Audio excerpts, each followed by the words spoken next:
అందరికీ నమస్కారం అండి. నేను మీ పద్మినీదేవి. ఈరోజు మరో సరికొత్త అంశంతో మీ ముందుకు వస్తున్నాను.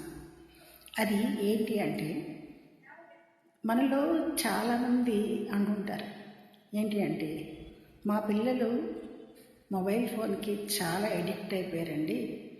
అన్నం తినాలన్నా, హోంవర్క్ చేయాలన్నా, చివరికి ఏ చిన్న పని చేయాలి అన్నా కూడా వాళ్ళ చేతికి మొబైల్ ఇస్తేనే వాళ్ళు మా మాట వింటున్నారు, లేదు అంటే అస్సలు వినడం లేదండి అని అంటున్నారు కదా. ఇది మనం ప్రతి చోట వినే విషయమే. కాకపోతే ఈ పరిస్థితి రావడానికి కారణం ఎవరు? మనం. అంటే మనం పేరెంట్స్, మన తల్లిదండ్రులు కదా. ఎందుకంటే పసి వయసులో ఉన్న పసిపిల్లలకి వాళ్ళకి ఏ వస్తువు ఏంటి అనేది వాళ్ళకి తెలియదు. మనం నేర్పితే కదా వాళ్ళకి తెలుస్తుంది. వాళ్ళకి ప్రతి చిన్న విషయానికి మొబైల్ని అలవాటు చేసింది మనమే కదా.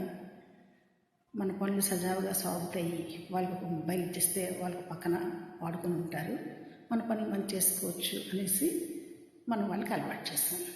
అది ఇప్పుడు చాలా పెద్ద సమస్యగా కూర్చుంది. ఓకే.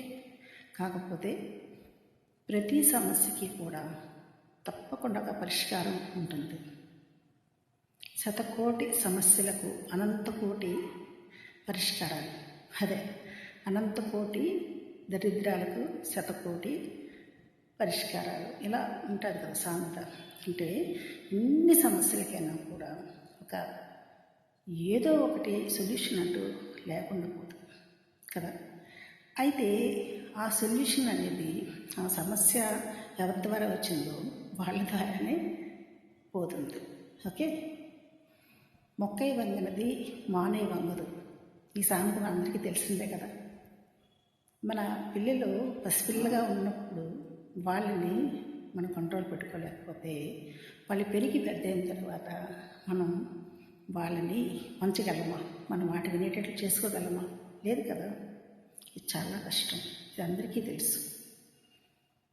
సో ఇప్పుడు నేను చెప్పొచ్చేది ఏంటంటే, సరే ఎంత జరిగిపోయింది, ఇప్పటికీ జరుగుతుంది, కానీ నాకు తోచిన సొల్యూషన్ నేను ఇవ్వదలుచుకున్నది ఏంటి కాదు.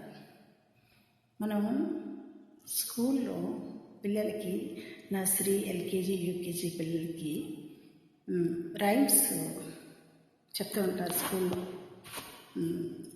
హిందీలోను, తెలుగులోను, ఇంగ్లీష్లోను కదా.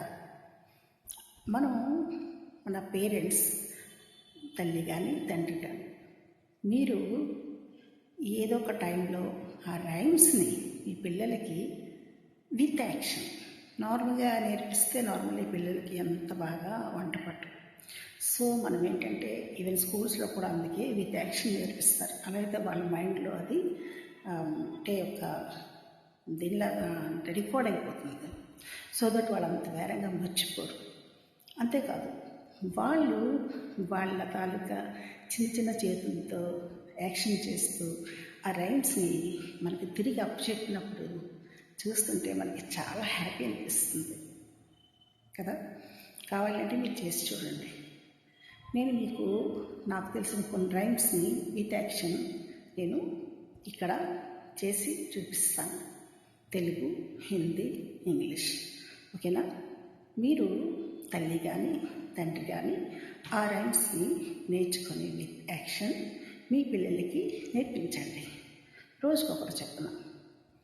అది మళ్ళీ మరుసటి రోజు, లేదా అంటే కొంతమంది షార్ట్తో అని పిల్లలైతే వేరంగానే నేర్చేసుకొని మీకు తిరిగి అప్పచెప్తారు.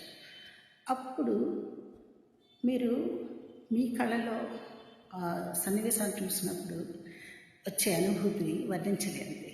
ఓకేనా. సో నేను చెప్పే ఈ రైమ్స్ని మీరు మీ పిల్లలకి చూపించండి, లేదా మీరు నేర్చుకుని వాళ్ళకి నేర్పించండి. అలా అయితే వాళ్ళు మొబైల్కి దూరంగా ఉండి రైమ్స్ నేర్చుకుని చక్కగా వాటిని అప్పచెప్పి యాక్షన్తో సహా చాలా సరదాగా ఉంటుందన్నమాట. చూడడానికి మీకు బాగుంటుంది, వాళ్ళకి బాగుంటుంది. అది చక్కని ఒక అలవాటుగా కూడా మారుతుంది. సరేనా? అయితే ముందుగా మన మాతృభాష అయిన తెలుగులో ఒక చిన్నది ఏదైనా రైమ్ చెప్తాను. అయితే చూడండి, అది ఏంటంటే మనం చిన్నప్పుడు అది నేర్చుకున్నాం కదా. ఏంటి? చిట్టి చిట్టి బిర్యాలు చెట్టు కింద పోసి పుట్ట మందు తెచ్చి బొమ్మరిల్లు కట్టి అత్తవారింటికి దారేదంట. అలా మనం తెలుగులో చెప్పుకోవచ్చు ఒక రైమ్. అదేవిధంగా ఇంగ్లీష్లో చెప్తా ఒకటి. ఇంగ్లీష్లో ఏంటంటే చబ్బీ చీక్స్, డింపుల్ చిన్, curly hair, very fair, teacher's pet is such you, S. ఇది ఇంగ్లీష్లో ఒక రైమ్. అలాగే హిందీలో మచిలీ జల్ की रानी है, जीवन उसका पानी है, हाथ लगाओ ढल जाएगी, बाहर निकालो मर जाएगी. ఇలా ఓకేనా? ఇలా మనం రోజుకొకటి ఎన్నో మనకి ఉంటాయి, తెలుగులోను, ఇంగ్లీష్లోను, హిందీలోను.